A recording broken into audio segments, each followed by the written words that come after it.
আপনি কি জানেন নবীজি সাল্লাল্লাহু আলাইহি ওয়াসাল্লামের ঘুমের জন্য ব্যাঘাত না ঘটে সেজন্য কোন সাহাবী নিজের পা বিষাক্ত সাপের মুখে ঢুকিয়ে দিয়েছিলেন? তিনি ছিলেন নবীজির প্রাণের বন্ধু আবু বকর রাদিয়াল্লাহু আনহু। হিজরতের সময় কাফেরদের হাত থেকে বাঁচতে তারা দুজন এক গুহায় আশ্রয় নেয়। গুহায় ঢুকে হযরত আবু বকর নিজের কাপড় ছিঁড়ে সমস্ত সাপের গর্ত বন্ধ করে দেন, কিন্তু একটিমাত্র গর্ত বন্ধ করার মতো আর কোনো কাপড় ছিল না। এমন সময় ক্লান্ত নবীজি সাল্লাল্লাহু আলাইহি ওয়াসাল্লাম আবু বকরের কোলে মাথা রেখে ঘুমিয়ে পড়লেন। ঠিক তখনই সেই গর্ত দিয়ে এক বিষাক্ত সাপ বের হওয়ার চেষ্টা করছিল। নবীজির যেন কোনো ক্ষতি না হয় তাই আবু বকর পায়ের গোড়ালে দিয়ে সাপের গর্তটি চেপে ধরলেন। তখন সাপটি রেগে গিয়ে তার পায়ে বারবার ছোবল দিতে লাগলো।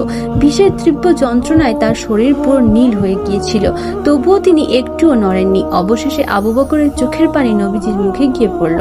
নবীজি জেগে উঠে পুরো ঘটনাটি দেখে কেঁদে ফেললেন এবং ক্ষতস্থানে তার থুতু মোবারক লাগিয়ে দিলেন। সাথে সাথে অলৌকিকভাবে তার সমস্ত বিষের ব্যথা দূর হয়ে গেল।